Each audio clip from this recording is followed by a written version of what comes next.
This week's Haftorah plays on the the Torah portion begins with the menorah. This week's Haftorah is from Zechariah,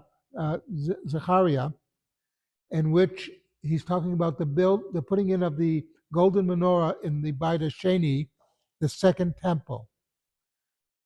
And in this week's Parsha, in this week's Haftarah, we have the famous line, not by power and not by might, meaning it's through the Torah that we will conquer.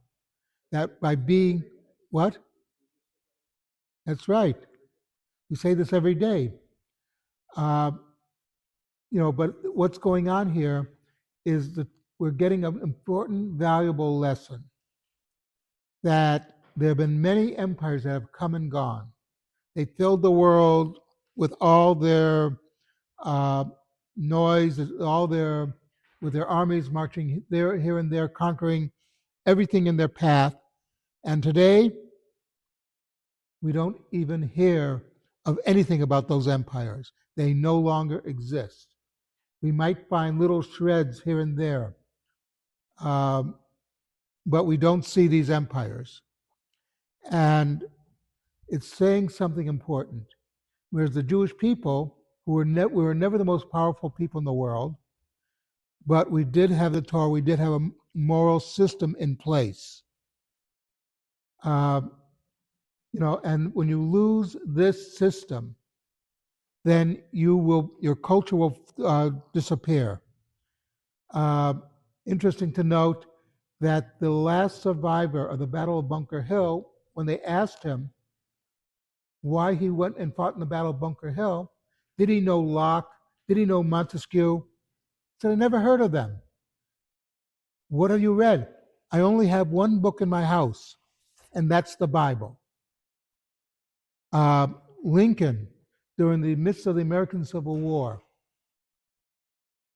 is famous when he was asked, is God on your side? And he said, that I can't tell you, but I sure pray that we're on God's side. And remember that the Battle Hymn of the Republic, the fighting song of the North, is an extremely religious song. They looked on what they were doing with a religious fervor. It was banned in Georgia. But the point is that these were young men who took on themselves. Eisenhower famously referred to the invasion of Europe during World War II as a crusade. And he meant it not in that it was a Christian crusade, but it was a crusade of morality against an immoral country, as Germany was. The point is if you want your culture to exist, you have to base it on something more than military might, or that you have a strong leader, and that's it. You have to have a moral infrastructure underlying everything.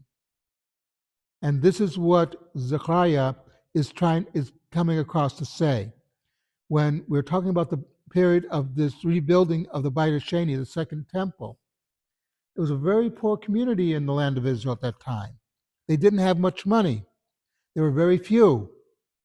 And yet he was telling them, you will be the leaders because we're laying down the moral infrastructure for our society. And that's what's very important. Without that, nothing else matters. Today in Israel, well, back in the early 90s, when there was the massive Ethiopian Aliyah, right? Israel went in, got the Jews out of Ethiopia. On Sunday, they said, we need, these people coming in, they have nothing but the clothes on their back. We want donations. Monday morning, the government came out and said, please stop donating. Because the people were donating so much, in one day they had more than they needed. So that tells us that if you base everything on the Torah and build a society on the Torah, then your society will last. If you build on anything else, it will crumble into dust. Something to think about.